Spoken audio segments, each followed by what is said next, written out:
ಸರ್ವಾಣಿ ಕರ್ಮಾಣಿ ಸನ್ಯಸ್ಯಾಧ್ಯಾತ್ಮಚೇತಸ ನಿರಾಸೇನ ನಿರ್ಮಮೋ ಯಾತಿ ಪರಂ ಜಯತಿ ಸೋಚ್ಯುತಃ. ಅದಕ್ಕೆ ಆಚಾರ್ಯ ಹೇಳ್ತಾರೆ, ಸಂಸ್ಕಾರೋ ಬಲವಾನ್ಯತಃ. ಸಂಸ್ಕಾರ ಅಂಬೋದು ಚಿಕ್ಕ ಮಕ್ಕಳು ಇರ್ತದಲ್ಲ, ಜನ್ಮಾಂತರ ಬಂದಾಗ ಅದು ಇನ್ನೂ ಎಫೆಕ್ಟ್ ಹೋಗಿರೋದು ಹಾಗೇ ಇರ್ತದೆ. ಆ ಸಂಸ್ಕಾರ ಅಂಬೋದು ಸುಲಭ ಹೋಗೋದಿಲ್ಲ. ನೀವು ಮನೆ ಚೇಂಜ್ ಮಾಡ್ತೀರಿ, ಫಲನ ಚೇಂಜ್ ಮಾಡ್ತೀರಿ, ಮೊದಲು ಮನೆ ಅಡ್ಜಸ್ಟ್ ಆಗಿಬಿಟ್ಟಿರ್ತೀರಿ. ಆ ಗೋಡೆ ಇರುತ್ತೆ, ಹದ್ದು ಬಿಡ್ತಾರೆ ಹೋಗ್ಬಿಟ್ಟು. ಯಾಕಂದ್ರೆ ಬಾಗಿಲಿಂದ ಅಭ್ಯಾಸ ಇರುತ್ತೆ ಅವ್ರಿಗೆ, ತಿಳಿತಿಲ್ಲ. ಆ ಕಡೆಗೆ ಅದೇ ಸ್ವಲ್ಪ ದಿವ್ಸ ಬೇಕು ಅದಕ್ಕೆ ಸೆಟ್ ಆಗಬೇಕಾದ್ರೆ ಎಷ್ಟು ಸ್ವಿಚ್ ಅಲ್ಲೇ ಹೋಗೋದು. 15-20 ದಿವಸ ಆದರೂ ಕೂಡ ಆ ಸ್ವಿಚ್ ಇರೋದೇ ಇಲ್ಲ ಅಲ್ಲಿ ಆ ಮನೆ ಸ್ವಿಚ್ ಇರುತ್ತೆ, ಆ ಸ್ವಿಚ್ಗೆ ಹೋಗ್ತಾರೆ. ಮತ್ತೆ ಅವತ್ತು ತರ್ಕೋತಾರೆ, ಮತ್ತೆ ಬರೋ ದಿವಸ ಮತ್ತೆ ಅಲ್ಲೇ ಹೋಗ್ತಾರೆ. ಅದು ಪದ್ಧತಿ. ಅದರಿಂದನೇ ಜನ್ಮಾಂತರ ಪ್ರೂವ್ ಆಗೋದು ಅದಕ್ಕೇನೆ. ಸಂಸ್ಕಾರ ಇದ್ದರೆ 3ನೇ ವರ್ಷಕ್ಕೆ ಸಂಗೀತ ಹೇಳ್ತಾರೆ ಅಂದರೆ ಅದು ಜನ್ಮಾಂತರ ಪ್ರಭಾವ. ಅದು ಇದು ಪಾಠ ಏಪ್ರಿಲ್ ಏಪ್ರಿಲ್ ಡೇಟ್ ಇದೆಯಾ? ಮಂತ್ ಆಯಿತು. 11th April 2011. ಸರಿ, 7 ವರ್ಷ ಆಯ್ತಲ್ಲ. ಊರ್ಧ್ವ ಪೂರ್ಣಂ ದ್ವಿಜ ಕುರಿಯಾತ್ ಚಂದನಾದಿನ. ಯಾರೋ ಒಬ್ಬರು ಸನ್ಯಾಸ ತಗೊಂಡ್ರು, ಒಬ್ಬ ಸ್ವಾಮಿಗಳು ಪಾಪ. ಆಮೇಲೆ ಏನು ಮಾಡಿದರು, ಮೊದಲೆಲ್ಲ ಜೊತೆಗೆ ಭಾಳ ಓಡಾಡ್ಕೊಂಡಿದ್ರು. ಕಂಡಾಗೆಲ್ಲ ನಮಸ್ಕಾರ ಅಂತಿದ್ರು. ಸನ್ಯಾಸಿಗಳಾದ್ಮೇಲೆ ನಮಸ್ಕಾರ ಅಂತಿದ್ರು ಮತ್ತೆ ಅವರು. ಅವಾಗ ಸ್ವಾಮಿಗಳಾಗಿಬಿಟ್ಟಿದ್ದೀರಿ ಈಗಾದರೆ ಮರ್ತೇ ಹೋಗಿಬಿಡ್ತದೆ ಅಂತಿದ್ರು ಪಾಪ. ಎಷ್ಟೋ ಸಲ ಅದೇ ನಮಸ್ಕಾರ ಜೋರ ನಮಸ್ಕಾರ ಅದಕ್ಕೆ ಹೋಗೋದು. ಮೊದಲಿದ್ದ ಸಂಸ್ಕಾರ ಸುಲಭ ಹೋಗಲೇ ಇಲ್ಲ. ಎಷ್ಟೋ ದಿವಸ ಆದರೂ ಇತ್ತು, ವರ್ಷಗಟ್ಟಲೆ ಇತ್ತು ಪಾಪ ಅವ್ರಿಗೆ. ಏನಂತ ಹಾಂ ಹಾಗಾಗತ್ತೆ. ಹೌದು, ಎಷ್ಟೋ ಜನ. ಮತ್ತು ಎಷ್ಟೋ ಜನಕ್ಕೆ ಸಂಸ್ಕಾರ ಹೇಗಿರುತ್ತೆ ಅಂದರೆ, ತುಂಬ ಪರಿಚಿತರ ಸ್ವಾಮಿಗಳಾದ ಮೇಲೆ ಆ ಹೆಸರು ಹೇಳೋದಿಲ್ಲ, ಪೂರ್ವ ಹೆಸರು ಹೇಳ್ತಾ ಇರ್ತಾರೆ. ಅವ್ರ ಹೆಸರು ಹೇಳ್ತಾರೆ, ಈ ಸ್ವಾಮಿಗಳು ಆ ಸ್ವಾಮಿಗಳು ಅಂತಾರೆ. ಬರುತ್ತೆ ಹೆಸರು ಹೇಳ್ಬಿಟ್ಟು ಅವ್ರ ಸ್ವಾಮಿಗಳ ಹೆಸರು ಬರೋದೇ ಇಲ್ಲ ಅವರಿಗೆ. ಈ ಸ್ವಾಮಿಗಳ ಹೆಸರು ಹೇಳ್ತಾ ಇರ್ತಾರೆ. ಸೀನಿಯರ್ಸ್ಗೆಲ್ಲ ಅದೇ ಹೆಚ್ಚು ಪಾಪ್ಯುಲರ್ ಅದು. ಇದನ್ನು ಕೊಟ್ಟ ತಾತ್ಪರ್ಯ ಸಂಸ್ಕಾರೋ ಬಲವಾನ್ಯತಃ. ಸಂಸ್ಕಾರ ಅಂಬೋದು ಭಾರಿ ಬಲಿಷ್ಠವಾದ್ದರಿಂದ ಎಷ್ಟೇ ಅದು ಸಾಮಾನ್ಯವಾಗಿ 2 ವಿಧ ಸಂಸ್ಕಾರ. ಆ ಸ್ವರೂಪದಿಂದ ಅವರ ಸಂಸ್ಕಾರವಾದರೆ ಹೋಗೋದೇ ಇಲ್ಲ. ಅದು ಬೇರೆ ಆದರೆ ಭಾರಿ ಕಷ್ಟಪಟ್ಟು ತಥಾಪಿ ಅನ್ಯಥಾ ಕರ್ತು ಶಕ್ಯತೆ ಅತಿ ಪ್ರಯತ್ನತಃ. ಇದು ನಮಗೇನಾಗಿರುತ್ತೆ, ಇವತ್ತು ಮಣಿಮನೆಯಿಂದ ಬಂದಿರೋದಿಲ್ಲ, ಮೈಲಿಗೆ ಮನೆ ಸಂಸ್ಕಾರ ಎಷ್ಟೋ ಸತ್ತು ಹಾಗಾಗಿದೆ. ಮನೆಯವರೆಲ್ಲ ಹುಡುಗಿ ಮನೆಯವರು ಪರಮ ನಾಸ್ತಿಕರು. ಮಡಿವಲ್ಲಿ ಕಾನ್ಸೆಪ್ಟ್ ಕೂಡ ಇಲ್ಲ. ಯಾವುದೋ ಕಾರಣಕ್ಕೆ ಅಡಿಯ ಸಿಕ್ಕವರು ಭಾರಿ ಇವನು ಯಾರೋ ಭಾರಿ ಮಡಿವಂತ, ಗೊತ್ತಾಯ್ತಾ? ಇಲ್ಲೇನಾಗ್ತಾಳೆ, ಆ ಹುಡುಗಿ ಸ್ವಲ್ಪ ಅಡ್ಜಸ್ಟ್ ಆಗ್ತಾಳೆ ಅಂತ ತಿಳ್ಕೊಂಬೇಡ. ಮನೆಗೆ ಬಂದರೆ ಇಲ್ಲಿ ಅಡ್ಜಸ್ಟ್ ಆಗೋ ಪರಿಸ್ಥಿತಿ ಆಯಿತು. ಇವರಿಗೆಲ್ಲ ಇವ್ರ ಸಂಸ್ಕಾರ ಬೇರೆ, ಅವ್ರ ಸಂಸ್ಕಾರ ಬೇರೆ. ಕೆಲವರು ಆಗೋದಿಲ್ಲ, ಡೈವರ್ಸ್ ಕೊಟ್ಬಿಟ್ಟು ಓಡೋಗ್ಬಿಡ್ತಾರೆ. ಕೆಲವರು ಚೇಂಜ್ ಆಗ್ತಾರೆ. ಅವರಷ್ಟು ಸುಲಭವಾಗಿ ಆಗ್ಲಿಕ್ಕೆ ಬರೋದಿಲ್ಲ. ಆ ಹಾಗೆ ಬಯಲಿಗೆ ಸಂಸ್ಕಾರ ಏನಾಗುತ್ತದ ಹಾಗೇ ಇರುತ್ತೆ. ಅದು ತೀರ ವಿಚಿತ್ರ. ಅದು ಭಾರಿ ಕಷ್ಟಪಟ್ಟು ಬದಲಾಯಿಸ್ಬೇಕು. ಅದಕ್ಕೆ ಭಾರಿ ಅತಿ ಪ್ರಯತ್ನತಃ. ತುಂಬ ಹೇಳಿಕೊಟ್ಟು ಹೇಳಿದರೆ ಅವ್ರಿಗೆ ಮನಸ್ಸಿದ್ರೆ ಸಾಧ್ಯ. ಅದು ಮನಸ್ಸೇ ಇಲ್ಲದೆ ಕ್ಯಾಶುಯಲ್ ಇದ್ದರೆ ಹೋಗೋದೇ ಇಲ್ಲ. ಅವ್ರು ಎಷ್ಟು ಮಟ್ಟಿಗೆ ಚೇಂಜ್ ಆಗ್ತಾರೆ ಅಂದರೆ ಭಾರಿ ಮಡಿ ಮಾಡ್ತಾರೆ. ಯೋಚನೆ ಅವ್ರ ಮನೆಯವರೇ ಆಶ್ಚರ್ಯಪಟ್ಬಿಡ್ತಾರೆ. ನಮ್ಮ ಮಗಳು ಹೀಗಾಗಿದ್ರೆ ರವೆ ಅಂದ್ಕೊಂಡಿದ್ದೇವೆ ಅಂದ್ಬಿಡ್ತಾರೆ. ಅಷ್ಟರ ಮಟ್ಟಿಗೆ ಚೇಂಜ್ ಇರುತ್ತೆ. ವಿಶೇಷ ಒಳ್ಳೆಯ ಸಂಸ್ಕಾರ ಇರುತ್ತೆ. ಹೌದು. ಈಗ ಚಿಕ್ಕ ಮಕ್ಕಳಿಗೆ ಒಳ್ಳೆಯ ಸಂಸ್ಕಾರ ಇರುತ್ತೆ. ನಮ್ಮಲ್ಲಿ ಇವನಿದ್ದ ಒಬ್ಬ ಬ್ರಾಹ್ಮಣ ಅಲ್ಲ, ಏನಲ್ಲ, ಅವನು ಏನೇ ಮಾಡಲಿ ಕೈ ತೊಗೊಂಡೆಲ್ಲ ಅಭ್ಯಾಸ. ಇನ್ನು ಬ್ರಾಹ್ಮಣರಿದ್ದರು, ಅವ್ರು ಕೈ ತೊಗೊಂಡು ಅಭ್ಯಾಸನೇ ಇಲ್ಲ ಅವರಿಗೆ. ಯಾವುದು ಇವ್ರಿಗೆ ಹಾಗೆ. ಅವನು ಏನಿದ್ರು ಸ್ನಾನ ಮಾಡದೆ ತಿನ್ನೋದಿಲ್ಲ. ನಾನು ಎಲ್ಲರೂ ತಿಂತಿದ್ರು. ಅವ್ರು ಆ್ಯಕ್ಚುಲಿ ಇದು ಆತ ಬ್ಯಾಕ್ವರ್ಡ್ ಅಂಥ ವ್ಯಕ್ತಿ. ಎಲ್ಲರೇ ತಿಂತಿದ್ದಿಲ್ಲ, ಇದು ಮಾಡ್ತಿರಲಿಲ್ಲ, ಟೇಬಲ್ ಮೇಲೆ ತಿಂತಿರಲಿಲ್ಲ, ಅಷ್ಟು ಸಿಸ್ಟಮೆಟಿಕ್. ಇವರು ರುಚಾಬಟ್ಟಿ ತಿಂದು ಹಾಕೋದು. ಅವನ ಸಂಸ್ಕಾರ ಆ ರೀತಿ ಬೆಳೆದು ಬಂದಿರೋದು. ಇವತ್ತು ಎಷ್ಟೋ ಜನ ಇರ್ತಾರೆ ನಾನ್ ವೆಜ್ ಮಾಡಿಬಿಟ್ಟು ನಾನ್ ವೆಜ್ ತಿನ್ನೋದಿಲ್ಲ. ಅವರು ಹುಟ್ಟಿದಾಗಿಂದನೇ ತಿನ್ನೋದಿಲ್ಲ, ಲೈಕಿಂಗ್ ಇರೋದಿಲ್ಲ ಅವರಿಗೆ. ಆ ಸಂಸ್ಕಾರ ಹಾಗೆ ಬೆಳ್ಕೊಂಡ್ಬಂದು ಹುಟ್ಟಿದಾಗಿಂದ ಹಾಗೆ ಬೆಳೆದಿರ್ತಾರೆ. ಕೆಲವರಿಗೆ ಬ್ರಾಹ್ಮಣ ನಾನ್ ವೆಜ್ಜೇ ತಿಂತಾರೆ, ಆ ಸಂಸ್ಕಾರ ಜಾಸ್ತಿ ಇರುತ್ತೆ ಅವರಿಗೆ. ಅಪ್ಪಿತಪ್ಪಿ ಬ್ರಾಹ್ಮಣನಾಗಿರ್ತಾನೆ. ಆದ್ದರಿಂದ ಆ ಸಂಸ್ಕಾರ ಪ್ರಬಲವಾಗಿರೋದ್ರಿಂದ ಅದನ್ನೇ ಲೈಕ್ ಮಾಡ್ತಾರೆ. ಅವರವರು ಇದದು ಹೋಗೋದಿಲ್ಲ. ಅದಕ್ಕೆ ಆದಷ್ಟು ಶುಚೀನಾಂ ಶ್ರೀಮತಾಂ ಗೇಹೆ ಭಗವದ್ಗೀತೆಯಲ್ಲಿ ತತ್ರ ತಂದು ಲಭತೆ ಪೂರ್ವ ಸಂಸ್ಕಾರ ಭಗವದ್ಗೀತೆಯಲ್ಲಿ ಹೇಳುತ್ತೆ. ಅವನೇನು ಮಾಡ್ತಾನವನು, ಶುಚೀನಾಂ ಶ್ರೀಮತಾಂ ಗೇಹೆ ಯೋಗಭ್ರಷ್ಟೋಭಿಜಾಯತೆ ಅಥವಾ ಧೀಮತಾಮೇವ ಕುಲೇ ಭವತಿ ಧೀಮತಾಂ ತತ್ರ ತಮ್ಮ ಬುದ್ಧಿ ಸಂಯೋಗಂ ಲಭತೆ ಪೌರ್ವದೈಹಿಕಂ. ಹಿಂದಿನ ಸಂಸ್ಕಾರ ಹಾಗೆ ಅವನು ಕಂಟಿನ್ಯೂ ಆಗ್ತಾ ಹೋಗುತ್ತೆ. ಅದು ಸಾಧನೆ. ಅಷ್ಟು ಸುಲಭ ಬಿಟ್ಟು ಹೋಗೋದಿಲ್ಲ. ಅದು ಇಷ್ಟಪಟ್ಟು ಮಾಡಿದ್ದಂತೂ ಭಾರಿ ಗಟ್ಟಿ. ಅದನ್ನೆಲ್ಲ ತಿಳ್ಕೊಂಡ್ರೆ ಸಂಸ್ಕಾರದ ಮಹತ್ವ ನಮಗೆ ಅರ್ಥ ಆಗೇ ಆಗುತ್ತೆ. ಸ್ವರೂಪ ಯೋಗ್ಯತೆ ಗೊತ್ತಾಗಲ್ಲ. ಹಿಂದಿನ ಸಂಸ್ಕಾರ ಆಗಿತ್ತು ಅಂತ ಅಷ್ಟೇ ಗೊತ್ತಾಗುತ್ತೆ. ಇದು ಯಾವ ಸಂಸ್ಕಾರ ಇತ್ತು ಅಂತ ಅಷ್ಟೇ ಗೊತ್ತಾಗುತ್ತೆ. ಆಯಿತಾ? ಊರ್ಧ್ವಪುಂಡ್ರಂ ದ್ವಿಜ ಕುರ್ಯಾತ್ ಮೃದಾ ವಾ ಚಂದನಾದಿನ. ಅದೆಲ್ಲ ಆದಮೇಲೆ ಎಲ್ಲಿ ಬಂದಿತ್ತು? ಭರ್ತು ಪೂರ್ವಂ ಸಮುತ್ಥಾಯ, ಅದೇನಾ? ಮೃದಾವ ಚಂದನಾದಿನ, ಮಣ್ಣಿನಿಂದಾಗಲಿ ಶ್ರೀಗಂಧಾದಿಗಳಿಂದಾಗಲಿ ಧರಿಸಬೇಕು. ಚಂದನ ಶಬ್ದಕ್ಕೆ ಎರಡರ್ಥ. ಗೋಪಿ ಚಂದನಾದಿನ ಅದು ತೀರ್ಥ ಎಲ್ಲ ತೊಗೊಂಡ್ಮೇಲೆ ಶ್ರೀಗಂಧದಿಂದ, ಅದು ಉರ್ದು ಪುಂಡ್ರ ಧಾರಣೆ ತಾನೆ. ಬಿಲ್ವ ಮೂಲೇನವಾ ವಿಪ್ರೋ ನ ತಸ್ಮಾತ್ ಕೇವಲಂ ಭವೇತ್, ಬಿಲ್ವಪತ್ರದ ಬುಡದ್ದು ಆಗಬಹುದು. ಅದು ಆ್ಯಕ್ಚುಲಿ ಸೈಂಟಿಫಿಕಲಿ ಅದೆಲ್ಲ ತುಂಬ ಹೆಲ್ತಿಯಾಗಿರೋದು. ಬ್ರಾಹ್ಮಣಸ್ಯತು ಮೃತ್ ಪ್ರೋಕ್ತ ಕ್ಷತ್ರಿಯಾಣಂತು ಚಂದನಂ, ಬ್ರಾಹ್ಮಣರಿಗೆ ಇದೇ ಶ್ರೇಷ್ಠ, ಮೃತ್ತೇ ಶ್ರೇಷ್ಠ, ಗೋಪಿಚಂದನೇ ಶ್ರೇಷ್ಠ. ಕ್ಷತ್ರಿಯರಿಗೆ ಗಂಧದ್ದು ಶ್ರೇಷ್ಠ, ಶ್ರೀಗಂಧದ್ದು. ವೈಶ್ಯಾನಾಂ ಬಿಲ್ವ ಮೂಲಂ, ವೈಶ್ಯರಿಗೆ ಬಿಲ್ವ ಮೂಲದ ಮಣ್ಣು ಶ್ರೇಷ್ಠ. ಶೂದ್ರಾಣಾಂ ಭಸ್ಮ ಚೋಚ್ಯತೆ, ಶೂದ್ರರಿಗೆ ಭಸ್ಮದ್ದು ಶ್ರೇಷ್ಠ. ಭಸ್ಮ ಅಂದರೆ ಆ ರೀತಿ ಭಸ್ಮ ಅಲ್ಲ, ಯಾಗದ ಉಳಿದಿರುತ್ತಲ್ಲ ಅದನ್ನು ಕಲೆಕ್ಟ್ ಮಾಡ್ಕೊಂಡು ಮಾಡಬೇಕು. ವಿಪ್ರಾಣಾಂ ಊರ್ಧ್ವಪುಂಡ್ರಂ ಸ್ಯಾತ್, ಎಲ್ಲರಿಗೂ ಊರ್ಧ್ವಪುಂಡ್ರ ನಂಬರ್ ಒನ್ನೇ, ಸಂಶಯನೇ ಇಲ್ಲ. ವಿಪ್ರಾಣಾಂ ಊರ್ಧ್ವಪುಂಡ್ರಂ ಸ್ಯಾತ್ ತಿಲಕಂತು ಮಹೀಭೃತಾಂ, ಪಟ್ಟಾಕಾರಂತು ವೈಶ್ಯಾನಾಂ ಶೂದ್ರಾಣಾಂತು ತ್ರಿಪುಂಡ್ರಕಂ. ವಿಪ್ರಾಣಾಂ ಊರ್ಧ್ವಪುಂಡ್ರಂ ಸ್ಯಾತ್, ವಿಪ್ರರಿಗೆ ಊರ್ಧ್ವಪುಂಡ್ರನೇ ಆಗಬೇಕು. ತಿಲಕಂತು ಮಹೀಭೃತಾಂ, ರಾಜರಿಗೆಲ್ಲ ಏನಿರಬೇಕು? ತಿಲಕನೇ. ಗೋಪಿಚಂದ್ರ ತಿಲಕದಲ್ಲಿ ಆ ರೀತಿ ಹಚ್ಕೋಬೇಕು. ಪಟ್ಟಾಕಾರಂತು ಎಷ್ಟೋ ಜನ ನಮ್ಮಲ್ಲಿ ಫೋಟೋಗಳು ಬರಿಬೇಕಾದ್ರೆ ಒಂದು ತಪ್ಪು ಮಾಡ್ತಾರೆ, ದೇವರಿಗೆ ಅಂಗಾರ ಹಚ್ಚಿ ಹಚ್ಚಿಬಿಡ್ತಾರೆ. ದೇವರ ವಿಗ್ರಹಗಳಿಗೆಲ್ಲ ದೇವರಿಗೆ ಅಂಗಾರ ಹಚ್ಚಬಾರ್ದು. ಯಾಕೆ? ಅದು ನಿರ್ಮಾಲ್ಯ, ಅದು ನಿರ್ಮಾಲ್ಯವಾದ್ದರಿಂದ ಹಚ್ಚಾಗಿಲ್ಲ. ಹೌದು, ತುಂಬ ಕಡೆಗೆ ಅದು ತಪ್ಪು ಮಾಡಿಬಿಡ್ತಾರೆ. ಅದರಿಂದ ಅಲ್ಲಿ ದೇವರಿಗೆ ಅಕ್ಷತೆ ಸಮರ್ಪಣೆ ಮಾಡ್ಬೋದು, ಅದು ಸಮರ್ಪಣೆ ಅಷ್ಟೇ. ಅದು ತಿಲಕ ಹಚ್ಚಾಗಿದೆ, ಅಂಗಾರ ಹಚ್ಚಾಗಿಲ್ವೇ ಇಲ್ಲ. ತುಂಬ ಜನ ಹಚ್ಚಿಬಿಡ್ತಾರೆ, ಅದು ತಪ್ಪದು. ಆದರೆ ವೇದವ್ಯಾಸರಿಗೆ ಯಾತಕ್ಕೆ ಹಚ್ತಾರೆ ಅಂದರೆ ಅವ್ರು ಋಷಿ ರೂಪದಲ್ಲೂ ತೋರಿಸ್ತಾ ಆಗಿರೋದರಿಂದ ಆಚರಣೆ ಎದ್ದೆದ ಆಚರಿಸಿ ಶ್ರೇಷ್ಠ ಇದ್ದಾಗ ಅಷ್ಟೇ ಹೊರತು ಬೇರೆ ಅಲ್ಲ. ಮುಖ್ಯವಾಗಿ ಅವರಿಗೆ ಮಧ್ವಜರ ವರ್ಣನೆ ಮಾಡಬೇಕಾದ್ರೆ ಅಕ್ಷತೆ ಇತ್ತಂತ ವರ್ಣನೆ ಮಾಡೋದಿಲ್ಲ. ತಿಲಕೋಯಂ ಪರಭಾಗ ಮಾಪ್ತವಾನ್, ತಿಲಕ ಇದೆ ಅಂತ ವರ್ಣನೆ ಮಾಡ್ತಾರೆ. ದೇವರಿಗೆಲ್ಲ ಅದಕ್ಕೆ ಕಸ್ತೂರಿ ತಿಲಕ ಕಣಮ್ಮ ದಾಸರು ಹೇಳ್ಬೇಕಾದ್ರೂ ಕೂಡ ತಿಲಕ ಅಂತ ಹೇಳ್ತಾರೆ ಹೊರತು ಇದಲ್ಲ. ಆದರೆ ಉಳಿದವರಿಗೆಲ್ಲ ಏನು ಮಾಡಬೇಕು? ದೇವತೆಗಳು ಗುರುಗಳಿಗೆಲ್ಲ ಅದು ಅಂಗಾರಕ್ಷತೆ. ಯಾಕೆ?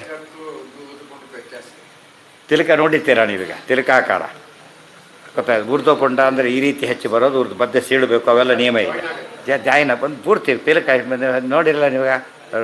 ಗುಂಡು ತಿಲಕ ಬೇರೆ, ಉದ್ದು ತಿಲಕ ಬೇರೆ. ಆ ಅದನ್ನ ತಿಲಕ ಹಚ್ಚಬೇಕು, ಅದು ಸರಿಯಾಗಿ ಹಚ್ಚಿರ್ತಾರೆ. ಹಿಂದಿನ ಫೋಟೋಗಳು ಸರಿಯಾಗಿರುತ್ತೆ. ಹಾಂ, ಹಚ್ಚಲೇಬೇಕು. ಹಚ್ಚಬೋದಾಗಿರು ಬಂತು ದೇವ್ರ ನಿರ್ಮಾಲ್ಯ ಅಂದಮೇಲೆ ಫಸ್ಟ್ ಅವ್ರಿಗೆ. ಹೌದು, ನಮಗೆ ಉಳಿದವರಿಗೆಲ್ಲ ಬೇಕೇ ಬೇಕು. ವಿಷ್ಣುಗೆ ಹಚ್ಚಬಾರ್ದು ಅಷ್ಟೇ. ಇವ್ರು ವಿಷ್ಣುಗೊಂದು ಹೆಚ್ಚು ತಾವೇ ಹಚ್ಕೊಂಬೋದಿಲ್ಲ, ದೇವರಿಗೆ ಮಾತ್ರ ಹಚ್ಚಿ ಬಿಟ್ಬಿಡ್ತಾರೆ. ಇನ್ನೂ ಕೇವಲ ಭವೇ. ಹಚ್ಚಿದ್ರೆ ಕಾಣಿಸೋದಿಲ್ಲ, ಅದರಿಂದ ಹಚ್ಬೇಕಾಗಿಲ್ಲ. ಕಪ್ಪೆ ಇರುತ್ತೆ, ಅದು ಕಪ್ಪೆ ಇರುತ್ತೆ, ಹಚ್ಚಬಾರ್ದು ಅಂತಲೇ ನಿಯಮ. ಅವಕ್ಕೆಲ್ಲ ಯಾವಾಗಲೂ ತೋರಿಸ್ಬಿಡ್ಬೇಕು ಅಷ್ಟೇ ಹೊರತು ಹಚ್ಚೋದಲ್ಲ. ದೇವರಿಗೂ ಕೂಡ ಗಂಧ ಬಡಿಬಾರ್ದು, ಗೊತ್ತಾಯ್ತಲ್ಲ? ಗಂಧ ಗಂಡ ಮಾಡಿ ಬಿಡ್ಬೇಕೆ ಹೊರತು ಹೆಚ್ಚು ಮಾಡೋಕ್ಕೆ ಹೋಗಬಾರ್ದು. ಬ್ರಾಹ್ಮಣರಿಗೆ ಕೊಡಬೇಕಾದ್ರೂ ಕೂಡ ಈ ರೀತಿ ಕೊಡಬಾರ್ದು, ಉಂಡೆನೇ ಕೊಡಬೇಕೆ ಹೊರತು ಅದು ನಿಷಿದ್ಧ. ತುಂಬ ಜನ ಯಾತಕ್ಕೆ ಕಲಿಸ್ಕೊಟ್ಬಿಡ್ತಾರೆ ಅಂದರೆ ಅದು ಮೇಂಟೈನ್ ಮ್ಯಾನೇಜ್ ಮಾಡೋಕ್ಕೆ ಕಷ್ಟ ಆಗುತ್ತೆ ಅಂತ ಮಾಡ್ತಾರೆ. ಆ್ಯಕ್ಚುಲಿ ಹಾಗೆ ಕೊಡಬಾರ್ದು ಅಂತ ನಿಯಮ. ತುಪ್ಪ ಕೂಡ ಬಡಿಸ್ಬೇಕಾದ್ರೆ ಕಾಯಿ ಕರಗಿಸಿ ಬಡಿಸ್ಬಾರ್ದು ಅಂತಲೇ ಹೇಳೋದು, ಗೊತ್ತಾ? ಘನೀಭೂತಂ ಘೃತಂಚೈವ ಘನೀಭೂತಂಚ ಚಂದನಂ, ಘನೀಭೂತ ಅದು ಘನವಾಗಿರಬೇಕೆ ಹೊರತು ಕರಗಿಸಿ ಕೊಡಬಾರ್ದು ಅಂತ ಇರೋದು. ಇವಾಗ ತುಪ್ಪ ಕರಗಿಸಿ ಹಾಕಿಬಿಡ್ತಾರೆ, ತಪ್ಪದು. ಆ್ಯಕ್ಚುಲಿ ಹೋಳಿಗೆ ಇತ್ಯಾದಿ ಹಾಕಿದ್ರೆ ಗಟ್ಟಿದೇ ಹಾಕಬೇಕು, ಬಿಸಿದು ಹಾಕಿರ್ತಾರೆ ಅಲ್ಲೇ ಕರಗುತ್ತೆ, ಅದು ಶ್ರೇಷ್ಠ. ಕರಗಿಸಿದ ತಕ್ಷಣ ಅದ್ರ ಕ್ವಾಲಿಟಿ ಡೌನ್ ಆಗಿಬಿಡುತ್ತೆ. ಕರಗಿಸಿದ ತಕ್ಷಣ ಕ್ವಾಲಿಟಿಗೆ ಡೌನ್ ಆಗೋದ್ರಿಂದ ಒಂದು ಸರ್ತಿ ಏನು ಕಾಯಿಸಿರ್ತಾರೆ, ಕಾಯಿಸಿದ ಫೈನ್ ಅದು ಮತ್ತೆ ಕರಗಿಸ್ಬಾರ್ದು. ಕ್ವಾಲಿಟಿ ಡೌನ್ ಆಗುತ್ತೆ ಅಷ್ಟೇ ಅಲ್ಲ, ಅನೇಕ ರೋಗಕ್ಕೆ ಕಾರಣ ಬಂದಿದೆ ನೋಡಿ. ಈಗ ಮತ್ತೆ ಮೇಲೆ ಕಾಯಿಸಿದ್ರೆ ಮತ್ತೆ ಕಾಯಿಸಿದರೆ ಅದರಲ್ಲಿ ಕರೆದ್ರೆ ಕ್ಯಾನ್ಸರ್ ಕಾರಣ ಆಗುತ್ತೆ, ಗೊತ್ತಾಯ್ತಾ? ಅದು ಮೊದಲೇ ಫೇಮಸ್ ಅದು. ಈಗ ಇವತ್ತು ತುಂಬ ಜನ ಕ್ಯಾನ್ಸರ್ ಬರೋದು ಮುಖ್ಯ ಕಾರಣ ಅಂದರೆ ಇದರಿಂದ. ಕರೆದೆಣ್ಣೆ ಮತ್ತೆ ಮತ್ತೆ ಉಪಯೋಗಿಸ್ತಾರೆ, ಮನೇಲಿ ಉಳಿತು ಅಂತ ಹೇಳಿಬಿಟ್ಟು ಉಪಯೋಗಿಸ್ತಾರಲ್ಲ, ಅದು ಭಾರಿ ಡೇಂಜರು. ಇವರೆಲ್ಲ ಇತ್ತೀಚೆಗೆ ಕ್ಯಾಟ್ರಿಂಗ್ ಕೊಡೋ ಅಭ್ಯಾಸ ಮಾಡ್ಕೊಂಡ್ಬಿಟ್ಟಿದ್ದಾರಲ್ಲ. ಕ್ಯಾಟ್ರಿಂಗ್ ಕೊಡೋರು ದೀರ್ಘಾಯುಷ್ ಅನುಭವ ಅಂತ ಏನೋ ಮಾಡೋದಿಲ್ಲ. ಅವ್ರು ಏನು ಮಾಡ್ತಾರೆ? ಅವ್ರು ಹುಡುಗ್ದೆಲ್ಲ ಸೇರಿ ಅವ್ರಿಗೆ ಲಾಭ ಆಗಬೇಕಾದ್ರೆ ಅದೆಲ್ಲ ಮಾಡಬೇಕು. ಇಲ್ಲದ್ರೆ ಲಾಭ ಆಗೋದಿಲ್ಲ ಅಂತೇಳಿ ಹಾಗೆ ಮಾಡಿಬಿಡ್ತಾರೆ. ಅದನ್ನು ಉಪಯೋಗಿಸ್ಬಾರ್ದು. ಒಂದು ಸರ್ತಿ ಕಾಯಿಸಿದ ಎಣ್ಣೆನ ಮತ್ತೆ ಕಾಯಿಸ್ಬಾರ್ದು. ಈ ಅನ್ನ ಏನು ಮಾಡ್ತಾರೆ, ಆರೋಗ್ಯ ಇರುತ್ತೆ, ಕುಕ್ಕರ್ ಮತ್ತೆ ಇಟ್ಟು ಬಿಸಿ ಮಾಡಿಬಿಡ್ತಾರೆ, ಮಾಡಿ ಕೂಡ್ಸಾಕು ತಪ್ಪದು. ಅದು ನೋಡೋದಕ್ಕೆ ಬಿಸಿ, ಅದು ಬಿಸಿ ಆಗಿತ್ತು ಅಷ್ಟೇ ಹೊರತು ಕ್ವಾಲಿಟಿ ಡೌನೇ ಇನ್ನೂ ಕೆಟ್ಟೋಗುತ್ತೆ ಅದರಿಂದ. ಅದು ಒಂದು ಸರ್ತಿ ಪಾಕ ಮಾಡಿ ಮತ್ತೊಮ್ಮೆ ಪಾಕ ಮಾಡಿಕೊಡೋದು ನಿಯಮ. ಕರೆದಿದ್ದನ್ನು ಕರಿಯೋದು, ಬೇಯಿಸಿದ್ದು. ಇವರು ಮೆಣಸಿನ ಇರ್ತಾರೆ, ಬಜ್ಜಿ ಮಾಡೋರು ಇರ್ತಾರಲ್ಲ, ಕರೆದು ಮತ್ತೊಮ್ಮೆ ಕಟ್ ಮಾಡಿ ಮತ್ತೆ ಕರೀತಾರೆ, ತಿಳಿತಾ? ಅದೆಲ್ಲ ಶಾಸ್ತ್ರ ಪ್ರಕಾರ ನಿಷಿದ್ಧ. ಇನ್ನೊಮ್ಮೆ ಕೂಡೋದು ಅದು. ಹೌದಾ? ಹೌದು, ಏನಿದೆ ಅದು? ಏನಿದೆ? ಹೌದು, ಅಲ್ಲ, ಹರಿದ್ರ ಚೂರ್ಣ ಮಾಡಿರೋದು ಅಂತ ಅರ್ಥ. ಹರಿದ್ರ ಅಂದರೆ ಅದು, ಚೂರ್ಣ ಅಂದರೆ ಸುಣ್ಣ. ಎರಡು ಸೇರಿಸಿದಾಗ ಏನಾಗುತ್ತೆ, ಕರೆಕ್ಟ್ ಅಕ್ಷತೆ ಬರಬೇಕಾದ್ರೆ ಚೆನ್ನಾಗಿ ನೀವು ಅರಿಶಿನ ಬೇರೆ ತೆಗೆದುಬಿಟ್ಟು ಅದರಲ್ಲಿ ಸುಣ್ಣದ ಹಾಕಿದ್ರೆ ಏನಾಗುತ್ತೆ ತಕ್ಷಣವೇ ಫಸ್ಟ್ ಕ್ಲಾಸ್ ಕಲರ್ ಬರುತ್ತೆ. ಸರಿತಾ? ಇವ್ರು ಹಾಗೆ ಅಲ್ಲ, ತುಂಬ ಸವಾಲಾದರೆ ಗುಂಪು ಕಳಿಸಿ ಕೊಟ್ಬಿಡ್ತಾರೆ ಅಷ್ಟು ಹಾಕಿಬಿಟ್ಟು. ಪಾಪ ಅಷ್ಟು ಜನ ಕೊಡೋದಕ್ಕಾಗೋದಿಲ್ಲ ಅಂತ ಮತ್ತೆ ಈ ಕೊಡೋ ಅಭ್ಯಾಸನೇ ಹೋಗ್ತಾ ಇದೆ. ಹೆಚ್ಚು ಕಡಿಮೆ ಧರ್ಮಕ್ಕಿಂತ ಹೆಚ್ಚಾಗಿ ಕಮರ್ಷಿಯಲ್ ಆಸ್ಪೆಕ್ಟ್ ಜಾಸ್ತಿ ಆಗಿರೋದ್ರಿಂದ ಕೇಳಿದರೆ ಬೈಕೊಂಡು ಕೊಡ್ತಾರೆ, ಅದು ಸುಮ್ಮನೆ ಕೊಡೋಲ್ಲ. ಅಕ್ಷತೆ ಮಠಗಳಿಗೆ ಹೋದಾಗ ಕೇಳಿದರೆ ಹೆಚ್ಚು ಕಡೆಗೆ ಕೆಲವು ಕೊಡ್ತಾರೆ, ಹೆಚ್ಚು ಕಡೆಗೆ ಏನು ಮಾಡ್ತಾರೆ ಅವರು ಬೈಕೊಂಡು ಕೊಡ್ತಾರೆ. ಇದೆಲ್ಲ ಏನು ಸುಮ್ಮನೆ ಬೇಗ ಬಡಿಸ್ಬಿಡಿ ಊಟ ಮಾಡ್ಕೊಂಡು ಹೋಗಬಾರ್ದು ಅಂತ. ಆ ಥರ ಆ ದೊಡ್ಡ ಕರ್ಮ ಅದೊಂದು ನಮ್ಮ ಧರ್ಮ ಅಂತ ಅಂದ್ಕೊಂಡಿಲ್ಲ. ಏನ ಏನ ಅಲ್ಲಿ ಟ್ಯಾಬ್ಲೆಟ್ ಅಲ್ಲಲ್ಲ ಹೇಳ್ತಿರೋದು, ಅದು ಗಂಧ ಅಲ್ಲ. ಆ್ಯಕ್ಚುಲಿ ಏನು ಮಾಡಿರ್ತಾರೆ ಅದನ್ನು, ಗಂಧದ ಸೆಂಟ್ ಅಷ್ಟೇ. ಇವತ್ತು ಕೇಸರ ಅಂತ ಮಾರ್ತಾರಲ್ಲ, ಕೇಸರಿ ಎಸೆನ್ಸ್ ಇರುತ್ತೆ ಹೊರತು ಆ್ಯಕ್ಚುಲಿ ಕೇಸರ ಇರೋದಿಲ್ಲ. ಒಳ್ಳೆ ಕೇಸರ ಸಿಕ್ಕ ತುಂಬ ಕಾಸ್ಟ್ಲಿ, ಒಳ್ಳೆಯದು. ವೈಶ್ಯಾನಾಂ ಬಿಲ್ವ ಮೂಲಂತೂ ಎಲ್ಲದರಲ್ಲೂ ಮಿಕ್ಸ್ ಮಾಡ್ತಾರಂತೆ. ಮೆಣಸು ಕೂಡ ಪ್ಯೂರ್ ಸಿಗಲ್ಲ ನಿಮಗೆ. ಮೆಣಸಿನಲ್ಲೂ ಕೂಡ ಎಲ್ಲ ಮಾಡಿ, ಯಾವ ಬೀಜ, ಆ ಬೀಜ ಹಾಕಿದರೆ ಪುಣ್ಯ, ಗೊತ್ತಾಯ್ತಾ? ಅದು ಅಲ್ಲ, ಈ ಕುರಿ ಹಿಕ್ಕಿ ಅಂತ ಬರುತ್ತೆ, ಕುರಿ ಹಿಕ್ಕಿ ಅಂತ ಬರುತ್ತೆ ಗೊತ್ತು. ಕುರಿ ಮಲ ಹಾಕುತ್ತೆ, ಅದು ಈ ಥರ ಬರೋದು, ಈ ಥರ ಪೀಸಾಗಿ ಬರೋದು. ಅದನ್ನು ಒಡಿಸಾಕ್ತದೆ ಕುರಿದು. ಅದೆಲ್ಲ ಪೇಪರ್ ರಿಪೋರ್ಟ್ ಆಗಿರೋದು ಅದೆಲ್ಲ. ಅದು ನೋಡೋದಕ್ಕೆ ಇದು ಕಾಣುತ್ತೆ ನಿಮಗೆ, ಅದು ಮೆಣಸ್ಕೊಂಡಾಗೆ ಕಾಣುತ್ತೆ. ಅದಕ್ಕೆ ಅವ್ರು ಏನು ಮಾಡ್ತಾರೆ, ನಿಜವಾದ ಮೆಣಸು ನಿಮ್ಗೆ ಗೊತ್ತಾಗ್ಲಿಕ್ಕೋಸ್ಕರ ನೀರಲ್ಲಿ ಹಾಕಿಬಿಟ್ಟು ಸ್ವಲ್ಪ ಹೊತ್ತು ನೆನೆಸಿ ಬಿಟ್ಬಿಡಿ. ಅದೆಲ್ಲ ಅದು ಹೋಗಿಬಿಡುತ್ತೆ, ನೆಂದು ಹೋಗಿಬಿಡುತ್ತೆ. ಅದು ಗೊತ್ತಾಯ್ತು, ಅವಾಗ ಕರೆಕ್ಟ್ ಮೆಣಸು ಸಿಗುತ್ತೆ. ತಕ್ಷಣ ಹಾಗೆ ಉಪಯೋಗಿಸ್ಬಿಡಿ ಅಂತ ಹೇಳ್ತಾರೆ. ಅದು ಗೊತ್ತಾಗಲ್ಲ ಯಾವುದು ಅಂತ ಹೇಳಿ ಮಾಡಿದಾಗ ಅದು 15 ಮಿನಿಟ್ ಆಗುತ್ತೆ.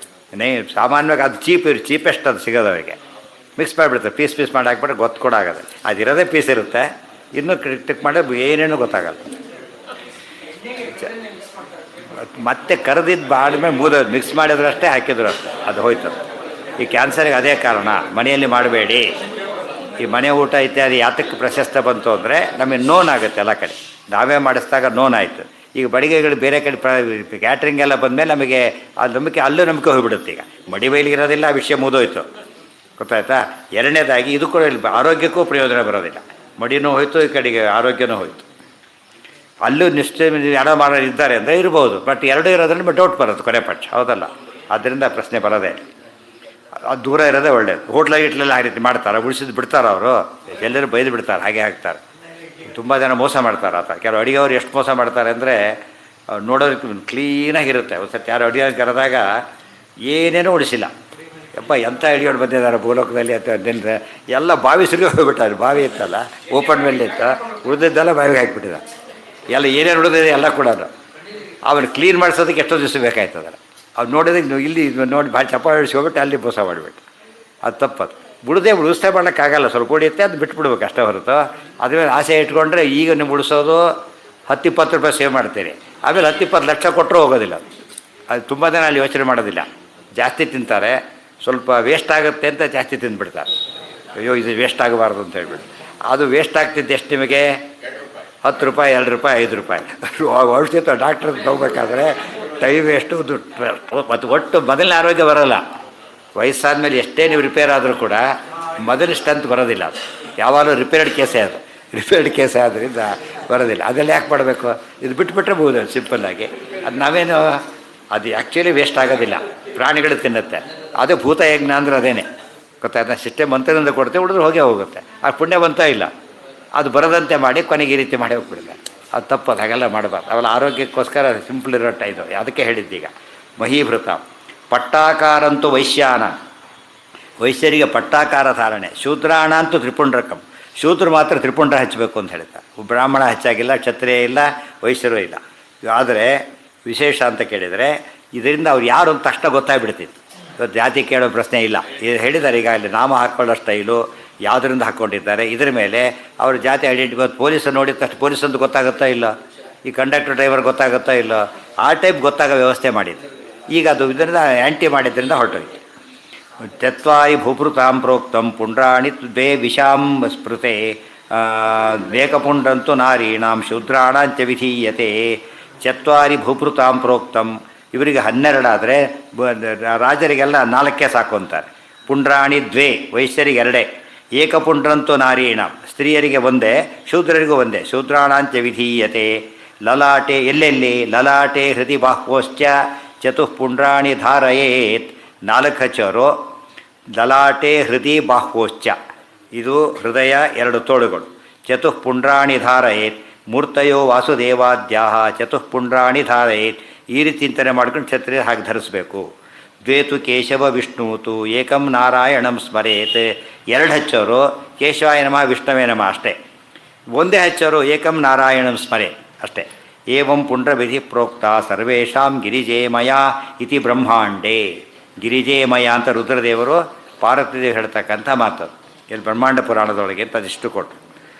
ಅತ್ರಿಹಿ ಭರ್ತು ಪೂರ್ವಂ ಸಮುತ್ಥಾಯ ಶೌಚಂ ಕುರ್ಯಾತ್ ಯಥಾವಿಧಿ ದಂತಧಾವನ ಪೂರ್ವೇಣ ಕಂಠಸ್ನಾನಂ ಸಮಾಚರೇತ್. ಈ ಸ್ತ್ರೀಧರ್ಮ ಹೇಳ್ತಾರೆ, ಪ್ರಸಂಗ ಬಂತು ಅಂತೇಳಿ ಸ್ವಲ್ಪ ಸ್ತ್ರೀಧರ್ಮ.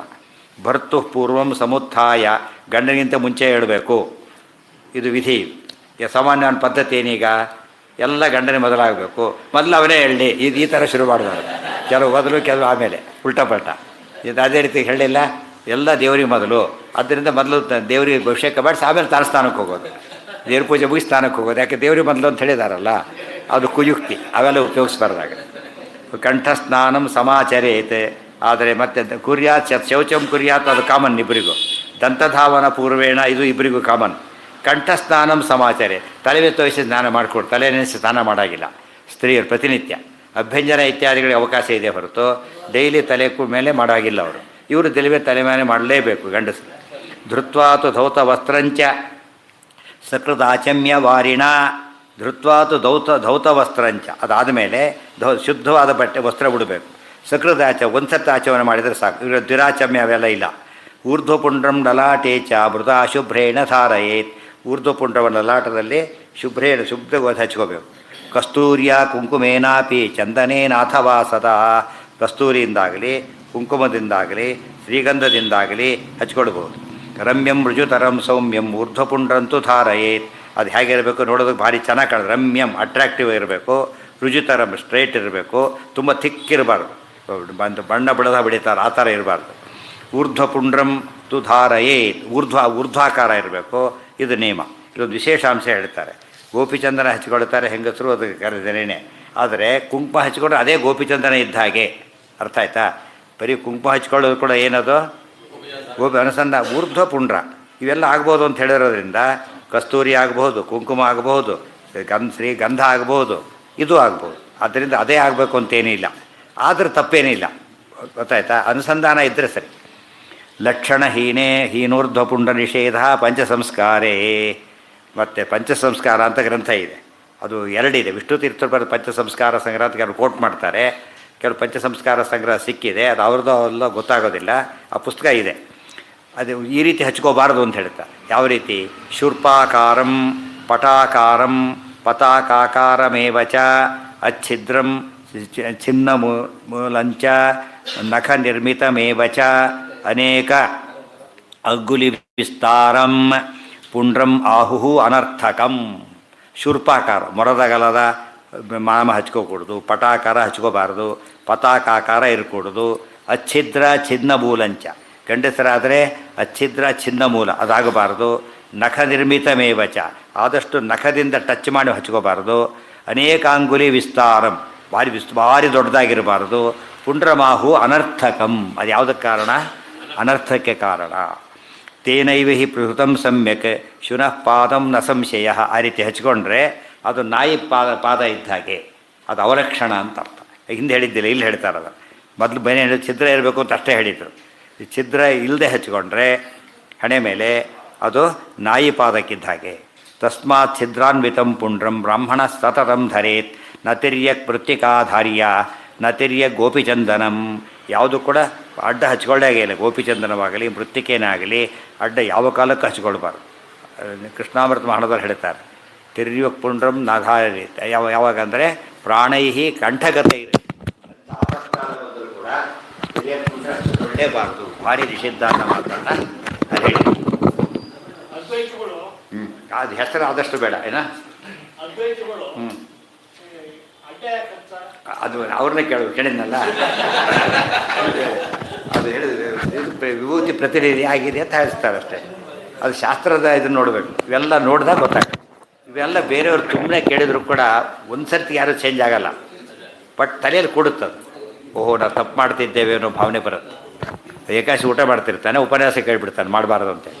ನೆಕ್ಸ್ಟ್ ಡೇಸಿನ ಏಕಾಶಿ ಉಪವಾಸ ಮಾಡದೇ ಇರಬಹುದು, ಆದರೆ ಊಟದ ಖುಷಿಯಿಂದ ಮಾಡ್ಲಿಕ್ಕಾಗಲ್ಲ ಅವನಿಗೆ. ಯಾತಕ್ಕೆ ಅಷ್ಟೆಲ್ಲ ಹೇಳಿರ್ತಾರೆ, ನಾಯಿ ಮಾಂಸ ಅವೆಲ್ಲ ಹೇಳಿಬಿಟ್ಟಿರ್ತಾರೆ. ಆದ್ದರಿಂದ ಸ್ವಲ್ಪ ಇದಾಗತ್ತಾಗಲೇ. ಕೊನೆಗೆ ಹೇಳ್ತಾರೆ ಮಾಡ್ತಾರೆ, ಬಿಟ್ಟರೆ ಹೋಗಲಿ ಏನು ಅಂತ ಅನರ್ಥ ಆಗಲಿ, ಇಷ್ಟರಲ್ಲಿ ಬಯಸ್ಕೊಂಡು ಆಗ್ತಿರ್ಬೇಕು ಅಂತೇಳಿ ಸ್ಲೋಲಿ ಚೇಂಜ್ ಆಗ್ತಾರೆ.